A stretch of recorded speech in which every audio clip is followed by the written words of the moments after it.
Hello class 11 अपना नया chapter start कर रहे हैं कॉम्प्लेक्स नंबर्स। उसका लेक्चर 1 स्टार्ट करते हैं। कॉम्प्लेक्स नंबर चैप्टर स्टार्ट करने से पहले ये चैप्टर है क्या और इस चैप्टर की डिस्कवरी क्यों हुई है ये देखते हैं। पहले एक मैं आपको नंबर लिख के देता हूँ √25 और मैं आपसे कहूँ बताइए इसकी वैल्यू क्या है, तो जवाब बहुत आसान है 5। ऐसे अगर मैं आपको दूँ √36 तो आप मुझे लोगे 6। लेकिन सोचो अगर मैं आपको ऐसे लिख के दूँ √49 तो अब मुझे आप क्या जवाब दोगे? क्योंकि फर्स्ट टाइम 11th में ही हम रूट के अंदर नेगेटिव साइन पढ़ते हैं, ठीक है। उसी के लिए चैप्टर का डिस्कवरी हुआ है, वो कैसे देखते हैं। अब ऑब्वियसली बात है जवाब पता नहीं है इसमें आपको, तो इसको क्या कर सकते हो, क्या इसको ऐसे लिखा जा सकता है, √49 अलग कर दिया और √1 को अलग कर दिया। अब इसका जवाब तो हमें पता है 7 होता है। अब √1 के बारे में हम कुछ नहीं जानते क्योंकि ये एक इमेजिनरी नंबर है, तो हमने इसको एक नए लेटर से डिनोट किया और उस लेटर का नाम था आई, ठीक है। इसका फुल फॉर्म है आयोटा, तो इसका आंसर हुआ 7i। I is an imaginary number called as iota. तो अब कॉम्प्लेक्स नंबर क्या होता है? कॉम्प्लेक्स नंबर को हमेशा छोटे z से दिखाते हैं, ठीक है। और कॉम्प्लेक्स नंबर होता क्या है? सम होता है किस चीज का? एक रियल नंबर का और एक इमेजिनरी नंबर का। इमेजिनरी नंबर हमें कैसे पता चलता है? वो टर्म जिसके साथ आई आया होता है वो इमेजिनरी कहलाता है। तो complex number is the sum of a real number and an imaginary number, और इमेजिनरी नंबर वो होते हैं जिसके साथ आई साथ आता है। और आई क्या होता है? अभी हमने पढ़ा what is the value of I. I is √1। Squaring on both sides करते हैं, तो चलिए स्क्वायरिंग ऑन बोथ साइड्स कर लीजिए। इसमें तो ये कितना आएगा देखिए, अगर √1 पे स्क्वायर करोगे तो -1। तो यहां से एक रिलेशन ही पता चला कि the value of I square is -1। हमेशा मोस्टली यही वैल्यू यूज आपको करनी पड़ेगी इस चैप्टर में। बात समझ में आया? अंडर रूट के अंदर माइनस हमें सॉल्व करना नहीं आता, तो हमने क्या किया, उस अंडर रूट के माइनस को अलग कर लिया और उसको एक नए लेटर से डिनोट किया जिसको बोलते हैं आई, और पूरा नाम है आयोटा। और कॉम्प्लेक्स नंबर क्या है? कॉम्प्लेक्स नंबर हमेशा छोटे z से दिखाया जाता है, और वो क्या है? सम है किस चीज का? एक रियल नंबर का, एक इमेजिनरी नंबर का। नंबर इमेजिनरी वो कैसे पता चला? जो भी नंबर इमेजिनरी होगा उसके साथ हमेशा वो आई आया होगा, और आई की वैल्यू क्या है? √1। स्क्वायरिंग ऑन बोथ साइड्स करो तो आई स्क्वायर की एक वैल्यू मिल जाएगी हमें, दैट इज इक्वल टू -1। अब अपने चैप्टर स्टार्ट करते हैं छोटे छोटे क्वेश्चनों से। 3 छोटे छोटे क्वेश्चंस मैंने आपके लिए लिखे हैं। देखो सबसे पहले लिखा है आई की पावर 35, इवेल्युएट करना है, वैल्यू निकालना है। अब आई की पावर 35 की कोई डायरेक्ट वैल्यू तो होती नहीं, लेकिन देखो अभी मैंने आपको क्या बताया था कि जो आई स्क्वायर होता है उसकी वैल्यू मुझे पता है, दैट इज इक्वल टू -1। ये मुझे क्लियर है। तो देखो कुछ ऐसा कर सकते हैं कि आई की पावर 35 को आई स्क्वायर की पावर में तोड़ लें। तो देखो जरा ध्यान से, इस 35 को लिख सकते हो आई इंटू आई की पावर 34। हाँ बिल्कुल लिख सकते हैं, स्प्लिट कर दिया। नाउ दिस आई की power 34 can be written as I square की पावर 17। ये ठीक है। अब आई स्क्वायर का वैल्यू हमें पता है -1, तो आई इंटू -1 की पावर 17। अब 1 की पावर 17 तो 1 ही आएगा, लेकिन अगर माइनस की पावर ऑड है तो माइनस तो रहेगा ही रहेगा। तो यहाँ आ गया -1 और इंटू में क्या है? आई। तो फाइनल आंसर इज -i। बस आंसर यही छोड़ देंगे, और हम आई की वैल्यू को इंसर्ट नहीं करते √1, आंसर को आई फॉर्म में ही छोड़ते हैं, ठीक है। नेक्स्ट क्वेश्चन देखते हैं। आई की पावर 999, तो इसको लिख सकते हैं आई की पावर 998 इंटू आई, ठीक है। अब इसको कैसे लिख सकते हैं? आई स्क्वायर की पावर 4 और 9, देखो मल्टीप्लाई करके देख लो, 9980 आ रहा है, और into I as it is रहेगा। आई स्क्वायर हमने भी सीखा -1 होता है, तो -1 की पावर 449 इंटू आई। अब नेगेटिव की पावर ऑड है तो नेगेटिव तो बाहर रहेगा, 1 की तो कुछ भी और 1 ही आता है, तो answer is -1 into I and answer is -i। अभी मैंने आपको बताया था आंसर आई फॉर्म में छोड़ना, इस आई की वैल्यू को √1 नहीं रखना। अगला क्वेश्चन देखो ये वाला। अब आई की पावर 30, इसको डायरेक्ट लिख सकता हूँ आई स्क्वायर की पावर 15 प्लस ऐसी आई की पावर 40 क्या लिख सकता हूँ आई स्क्वायर की पावर 20, और इसे क्या लिख सकता हूँ 60 को आई स्क्वायर की power 30। And what is i square? Again -1, तो -1 की पावर 15, -1 की पावर 20 और -1 की पावर 30। अब नेगेटिव की पावर ऑड तो माइनस तो मौजूद रहेगा, प्लस नेगेटिव की पावर इवन, माइनस गायब हो गया, नेगेटिव की पावर इवन, माइनस गायब हो गया, तो ये -1 + 1 चला गया एंड फाइनल आंसर इज +1। चलिए 2 क्वेश्चन और लिख दिए। काफी देखने में बड़ा क्वेश्चन है, लेकिन देखो बहुत आसान बन जाएगा। हमें एक बात का ध्यान हमेशा रखना है कि what is i square? I square is -1। तो देखो इस 41 को तो तोड़ना ही पड़ेगा। वो किस तरह से? आई की पावर 40 इंटू आई प्लस 1 अपॉन ऐसी 257 पावर को भी तोड़ना पड़ेगा। कैसे? i की पावर 256 इंटू आई होल पावर 9, इसका कुछ नहीं करना हमें। अब i40 और i256 को i की पावर स्क्वायर में तोड़ा जा सकता है। वो कैसे? देखो i स्क्वायर की पावर 20 इंटू आई, अभी भी i की पावर 40 ही लिखा हुआ है, प्लस 1 अपॉन i स्क्वायर की पावर तो कितनी बनेगा? 2 1 2 2 2 4 और 2 8 16 इंटू आई की होल पावर 9। अब i स्क्वायर की वैल्यू पता है -1, पुट करिए तो -1 की पावर 20 इंटू आई प्लस 1 अपॉन -1 की पावर 128 और इंटू आई होल की पावर 9। -1 की पावर 20 ऑब्वियसली बात 1 ही रहेगा, इंटू आई तो आई रह गया, प्लस 1 अपॉन फिर -1 की पावर इवन नंबर है फिर 1 रहेगा तो 1 into I as it is लिखा रहेगा कि होल पावर 9। आगे सॉल्व करते हैं तो कितना लिखा हुआ है? आई प्लस 1 अपॉन आई की होल पावर 9। चलिए एलसीएम लीजिए, आई एलसीएम आ गया तो कितना आ गया ये? आई स्क्वायर प्लस 1 की होल पावर 9। क्या पता है हमें आई स्क्वायर की वैल्यू? आई स्क्वायर इज -1, तो -1 प्लस 1 अपॉन आई की होल पावर 9। तो -1 प्लस 1 0 हो गया, तो व्हाट इज 0 अपॉन आई? तो 0 अपॉन आई कितना होता है? 0 होता है, और 0 की कुछ भी पावर हो तो आंसर इज 0। तो ध्यान रखो इस पावर को तो हमें खेलने का जरूरत ही नहीं पड़ा, आंसर तो हमारा वैसे ही आ गया। तो जो नियम सिखाया जा रहा है उस पर ध्यान रखना, आंसर बहुत क्लियरली आ जाएगा। चलिए अगला क्वेश्चन करते हैं। अब नेक्स्ट क्वेश्चन में पावर में 4 लगा है, तो ऑब्वियसली बात है पावर 4 तो हम जानते ही नहीं है। तो देखो मैंने इसको क्या किया, मैंने इसे लिखा 1 माइनस आई की पावर स्क्वायर की होल पावर स्क्वायर। ठीक है, तो देखो a माइनस बी का होल स्क्वायर लगाते हैं ब्रैकेट के अंदर, तो होता है a square plus B square minus 2ab। तो देखो a square plus B square minus का 2ab, और बाहर का जो 2 है वो एज इट इज रहने दीजिए। तो 1 प्लस आई स्क्वायर, ना what is i square? I square is -1, तो चलिए 1 प्लस ऑफ -1 माइनस 2i का होल स्क्वायर। देखो +1 -1 चला गया, क्या बचा?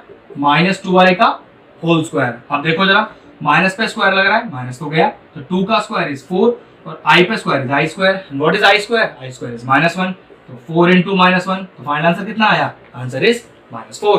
क्वेश्चन इजी है, बस आप थोड़ा ध्यान से करना इसको। देखिए एक बहुत ही शानदार क्वेश्चन लिखा है, धीरे धीरे करूंगा, ध्यान से देखते हैं। अब यहाँ पर अंडर रूट ऑफ -1 उसने लिख के दिया है। अब अंडर रूट ऑफ -1 मैंने बोला इसको यूज तो करते नहीं है, क्या लिखते हैं इसकी जगह? हम लिखते हैं इसकी जगह i, क्योंकि अंडर रूट ऑफ -1 की वैल्यू को ही हम i बोलते हैं, की पावर 4n + 1। अब लॉजिक है इस पावर को तोड़ना, तो चलो इस पावर को तोड़ते हैं। तो -i की पावर 4n इंटू -i की पावर 1। मैंने क्या किया भाई, एक तरह से बेस सेम था और बीच में इंटू तो पावर ऐड करोगे तो देखो आंसर वही आ जाएगा, तो इसको मैंने जस्ट रिवर्स स्प्लिट कर लिया है। अब देखो मैंने इसको कैसे लिखा, मैंने लिखा -i की पावर 4 की होल पावर n। मैंने पावर से पावर को भी स्प्लिट कर दिया है, ठीक है, क्योंकि देखो अगर पावर में पावर लगी हो तो पावर मल्टीप्लाई आती है, तो 4n देखो वही लिखा हुआ है, फिर स्प्लिट हो गया इंटू। अब -i की पावर 1, सॉरी यहां मैं कोई चेंज नहीं करूंगा, इसे एज इट इज तोड़ते जाइए। अब देखो नेगेटिव की पावर इवन, तो नेगेटिव साइन तो गया, यह i की पावर 4 की होल पावर n और इंटू माइनस, ये लिखते रहेंगे एंड तक हम। अब 4 को क्या लिखूं, इसको लिख दूंगा i square into i square की whole power n into minus i. तो what is i square? -1। What is i square? -1। -1 into -1 +1, तो -1 इंटू -1 की whole power n into minus i, तो ये आ गया +1। अब +1 की power n into minus i, तो 1 की तो कुछ भी पावर ले लो 1 ही आता है आंसर, इंटू -i, तो फाइनल आंसर क्या आ गया? Answer is -i। एक शानदार क्वेश्चन था, 2 मार्क्स का, बहुत ध्यान से स्टेप चलने थे। क्वेश्चन देख के लगता नहीं कि हमसे सॉल्व हो जाएगा, लेकिन अगर बेसिक्स पर ध्यान दे तो बात बन जाएगी। तो ये चैप्टर का स्टार्ट था जिसमें आयोटा को कैसे यूज करना है वो मैंने आपको नेक्स्ट क्वेश्चन आपके लिए लिख दिया है तो छोटा सा क्वेश्चन लेकिन ट्रिकी है। देखो अभी शुरू में हमने स्टार्ट कैसे किया था कि अंडर रूट में माइनस तो सॉल्व करना आता नहीं है, तो देखो हम कैसे लिख सकते हैं इसे, अंडर रूट में -1 इंटू अंडर रूट में 4, ऐसे देखो यहाँ पर अंडर रूट में -1 इंटू अंडर रूट में 9/4। मतलब जब तक आप अंडर रूट से नेगेटिव साइन को नहीं हटाओगे आप सॉल्व नहीं कर सकते। अब इसे हमने क्या माना हुआ है, इसे i माना हुआ है, ये वैल्यू क्या है 2, फिर i माना हुआ है, ये वैल्यू क्या है 3/2, i into I is i square, 2 से 2 कैंसिल हो गया इंटू 3, तो आंसर कितना आया 3i square. And what is i square? -1, तो 3 into -1 and the final answer is -3। अगला क्वेश्चन देखते हैं। देखो उसी तरह का क्वेश्चन है, यहाँ पर भी मैंने क्या किया, अंडर रूट का माइनस पहले अलग किया, वो कैसे, under root -1 under root 81, under root -1 under root 121, under root -1 और अंडर रूट का 64। Now what is under root minus 1? I और रूट 81 इज 9 प्लस, अब ये कितना हुआ I और ये किसका रूट है 11 का, फिर ये हो गया I और ये किसका रूट है 8 का, तो ये हो गया 9I plus 11I plus 8I। अब इसे जोड़ लीजिए, 11I plus 9I is 20I plus 8I, तो ये हो गया 28I और I की वैल्यू हम पुट नहीं करते तो आंसर 28I में छोड़ दिया जाएगा। नेक्स्ट क्वेश्चन आपने लिख दिया है। देखिए नेक्स्ट क्वेश्चन क्या है कि find the multiplicative inverse of the following complex number. अब मैं आपको पहले छोटी सी ट्रिक बताता हूँ कि जो क्वेश्चन हमें दिया होता है कॉम्प्लेक्स नंबर में सॉल्व करने के लिए वो स्टैंडर्ड फॉर्म में होना चाहिए और जो फाइनल आंसर हमारा आएगा वो भी स्टैंडर्ड फॉर्म में ही होना चाहिए। अगर क्वेश्चन स्टैंडर्ड फॉर्म में नहीं है तो पहले स्टैंडर्ड फॉर्म में चेंज कीजिए, या आपका रिजल्ट स्टैंडर्ड फॉर्म में नहीं है तो उसको भी स्टैंडर्ड फॉर्म में चेंज कीजिए। अब स्टैंडर्ड फॉर्म क्या होती है वो बता देता हूँ। तो हमने क्या पढ़ा था कि z is equal to X plus I Y मान लें, इसमें x क्या है रियल टर्म और y क्या है इमेजिनरी टर्म, क्योंकि वो i के साथ आई है। तो ये हमारा जनरल फॉर्म है, मतलब z is equal to answer क्या होना चाहिए पूरा रियल टर्म, फिर प्लस या माइनस का निशान कोई भी हो सकता है बीच में, और फिर पूरा का पूरा इमेजिनरी टर्म, कुछ भी डिनोमिनेटर में नहीं कुछ भी नहीं। ठीक है, अब देखो अब मल्टीप्लिकेटिव इनवर्स क्या होता है, तो देखो नाम में ही आंसर मल्टीप्लिकेशन का इनवर्स। तो मल्टीप्लिकेशन का इनवर्स क्या होता है डिवीजन। तो हम कह सकते हैं अगर मैं इस कॉम्प्लेक्स नंबर को z से डिनोट करूं तो हम कहेंगे multiplicative inverse of z is 1/z। यही तो होता है कि मल्टीप्लिकेशन का उल्टा कर दीजिए, तो उल्टा मतलब डिवीजन कर दीजिए। तो अगर z का मल्टीप्लिकेटिव इनवर्स निकालना है तो क्या हो जाएगा 1/z, मतलब 1/z is your answer. z कितना है 4 माइनस का 3i, वैसे आंसर तो हमारा आ गया। लेकिन दिक्कत है क्वेश्चन तो स्टैंडर्ड फॉर्म में है a प्लस आई बी या x प्लस आई वाई, कुछ भी मान लो इस चीज को, लेकिन जो हमारा रिजल्ट है वो तो 1 अपॉन करके है। जबकि देखो फाइनल आंसर मैंने आपसे क्या कहा था कि क्वेश्चन और फाइनल आंसर दोनों ही स्टैंडर्ड फॉर्म में होने चाहिए। अब ये स्टैंडर्ड फॉर्म तो नहीं है,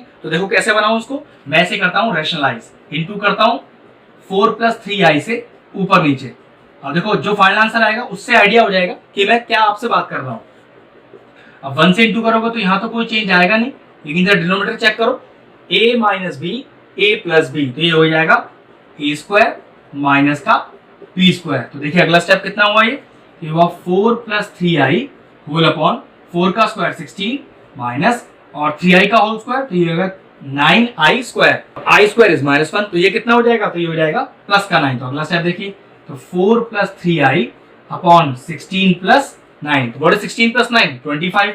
तो अगला स्टेप देखिए, तो 4 प्लस 3i अपॉन 25। अब इसको स्टैंडर्ड फॉर्म में कैसे रखें जरा ध्यान से देखना।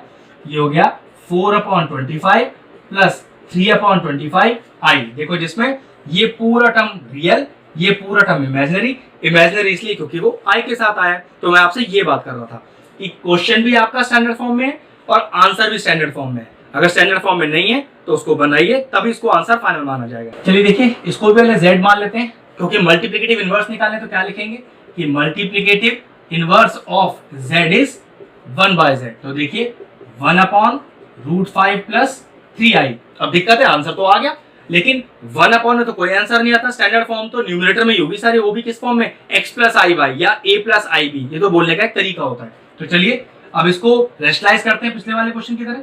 तो 5 माइनस 3i से ऊपर नीचे मल्टीप्लाई कर देते हैं, इसी को रेशनलाइज बोलते हैं। क्लास 9 में चैप्टर 1 नंबर सिस्टम था, उसी में रेशनलाइजेशन करना सिखाया जाता है। तो रूट 5 माइनस का 3i होल अपॉन, अब देखो डिनोमिनेटर में a plus B A minus B, तो फॉर्मूला क्या हो गया a स्क्वायर और माइनस का b स्क्वायर। अगला स्टेप देखिए, ये हो गया रूट 5 माइनस का 3i होल अपॉन रूट 5 का स्क्वायर इज 5 माइनस 3i का whole square is 9i square. तो देखिए फिर वही हो गया।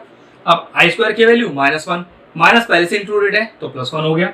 ये हो गया root 5 minus 3i whole upon 5 plus 9, 5 plus 9 is 14। अगला स्टेप देखिए, तो रूट 5 माइनस 3i अपॉन 14, और स्टैंडर्ड फॉर्म कैसे बनाएंगे root 5 upon 14 minus 3 upon 14i। देखो ये पूरा टर्म रियल, ये पूरा टर्म इमेजिनरी, और बीच में प्लस या माइनस कोई सा भी साइन आ सकता है। स्टैंडर्ड फॉर्म में प्लस माइनस से कोई मतलब नहीं होता, बस अंतर इस बात का होता है पूरा टर्म रियल होना चाहिए और एक पूरा टर्म इमेजिनरी होना चाहिए। तो ठीक है, ये आपने निकाल लिया। चलिए नेक्स्ट क्वेश्चन लिख दिया है, 3 मार्क्स तक का क्वेश्चन आ सकता है, बहुत ही शानदार क्वेश्चन है।